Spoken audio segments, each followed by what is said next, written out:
Assalamualaikum warahmatullahi wabarakatuh. Bagaimana kabarnya anak-anak hari ini? Semoga anak-anak tetap dalam keadaan sehat dan selalu semangat mengikuti pembelajaran. Hari ini kita akan belajar mapel bahasa Indonesia tema 8 kelas 4 tentang tokoh-tokoh yang terdapat dalam cerita fiksi. Sebelum kita belajar tentang tokoh-tokoh yang ada dalam cerita fiksi, kita harus tahu dulu apa pengertian dari cerita fiksi. Cerita fiksi adalah cerita rekaan atau khayalan yang dibuat oleh pengarang sebuah cerita. Dalam sebuah cerita fiksi, ada unsur intrinsik atau unsur yang ada dalam cerita fiksi tersebut. Unsur intrinsik itu apa saja yang membangun dalam cerita fiksi? Yang pertama adalah tema, yang kedua tokoh, yang ketiga watak, yang keempat alur atau plot, yang kelima latar atau setting, yang keenam adalah amanat. Sekarang Bu Nurul bahas satu persatu ya tentang unsur intrinsik sebuah cerita fiksi. Yang pertama adalah tema. Tema merupakan persoalan utama dalam sebuah cerita.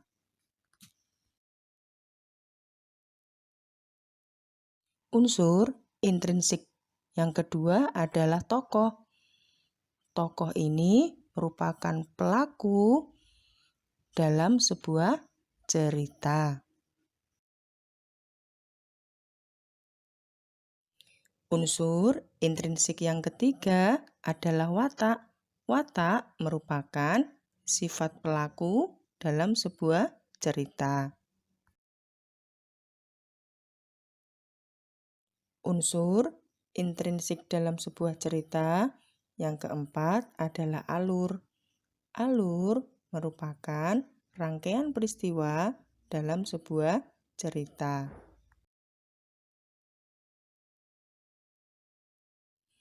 Kita lanjutkan lagi ya. Unsur intrinsik cerita yang kelima adalah latar. Latar ini apa? Latar merupakan tempat terjadinya peristiwa dalam sebuah cerita.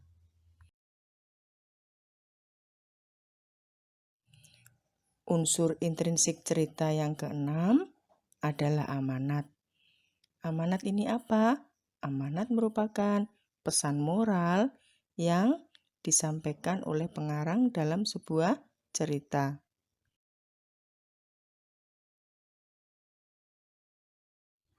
Tadi kita sudah belajar tentang cerita fiksi dan unsur intrinsik yang ada dalam cerita fiksi. Sekarang kita lanjutkan belajar tentang tokoh yang ada dalam cerita fiksi. Dari segi peranan, tokoh dalam cerita fiksi dibagi menjadi dua, yaitu yang pertama tokoh utama. Tokoh utama ini merupakan tokoh yang mempunyai peranan penting dalam sebuah cerita. Yang kedua, tokoh tambahan, yaitu tokoh yang dimunculkan sekali atau beberapa kali saja dalam sebuah cerita. Sedangkan dari jenis tokoh berdasarkan sifatnya dibagi menjadi tiga. Yang pertama, protagonis. Protagonis ini merupakan tokoh yang mengembangkan peranan utama pada sebuah cerita. Biasanya, tokoh ini menjadi idola karena memiliki sifat yang baik. Dari jenis tokoh berdasarkan sifatnya, yang nomor 2 adalah tokoh antagonis. Tokoh antagonis merupakan tokoh penentang. Dan tokoh antagonis ini digambarkan memiliki sifat yang jahat, sehingga tokoh antagonis ini tidak menjadi idola dalam sebuah cerita. Nomor 3, dari jenis tokoh berdasarkan sifatnya adalah tokoh tritagonis. Tokoh tritagonis ini merupakan tokoh pembantu atau penengah dalam sebuah cerita. Anak-anak, tadi kita sudah belajar tentang cerita fiksi dan tokoh yang ada dalam cerita fiksi.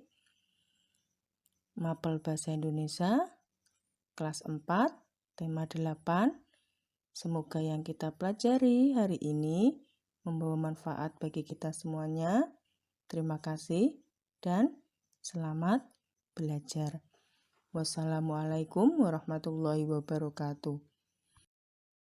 Untuk latihan soal anak-anak di rumah, yang pertama, apa pengertian dari cerita fiksi? Yang kedua, sebutkan unsur intrinsik dalam cerita fiksi. 3. Apa pengertian dari tokoh dalam cerita fiksi? 4. Sebutkan 2 tokoh berdasarkan peranannya dan jelaskan. 5. Sebutkan pembagian tokoh berdasarkan sifatnya dan jelaskan. Selamat mengerjakan.